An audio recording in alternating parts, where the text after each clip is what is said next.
विद्यार्थ्यांसाठी आपण एक सोपी पद्धत संख्या वाचन आणि लेखन ही पद्धत आपण पाहणार आहोत। तर सर्वप्रथम आपण संख्येचा पाया यामध्ये 2 अंकी संख्या 1 ते 99 पर्यंतची संख्या सर्व विद्यार्थ्यांना वाचता यायला पाहिजे। हा पाया पक्का असेल तर विद्यार्थी पुढच्या संख्या वाचन आणि लेखन व्यवस्थित लवकर शिकतो। ते कसे पाहूयात। या ठिकाणी संख्या वाचन व लेखन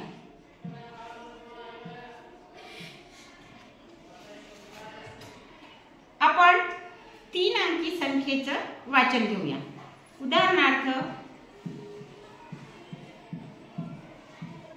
495 ही संख्या आहे, हे आपल्याला वाचता येते। आता विद्यार्थ्यांना ज्या वाचता येत नाही त्यांना कसे शिकवायचे याचे स्थान निश्चित करू आणि त्या पद्धतीने आपण शिकू। 1 दश आणि शतक। 1 दश शतक हे 3 रकाने आपण केलेले आहे। 1 दश शतक। शतकला आपण शे म्हणूया वाचन करताना शे। आता ही संख्या या ठिकाणी आपण लिहू 495। 5 1 9 दश आणि 4 शतक। शतकला शे असं वाचायचं। शे वाचल्यानंतर या ठिकाणी आपण दुसरी संख्या घेतली।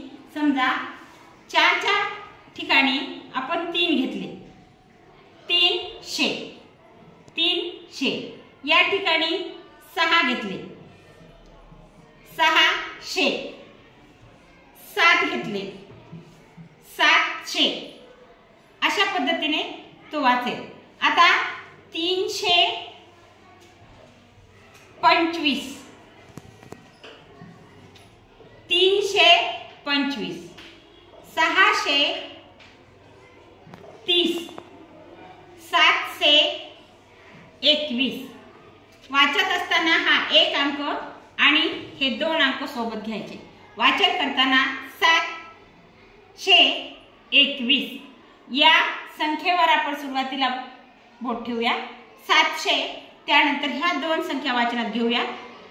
721 म्हणजे 721 721 या पद्धतीने आपण वाचन घेतलं तर ह्या संख्या विद्यार्थी लवकरात लवकर वाचायला शिकतो आणि अशा पद्धतीने आपण संख्या वाचनाच्या 1 ते अब्जपर्यंतच्या संख्या सुद्धा घेऊ शकतो।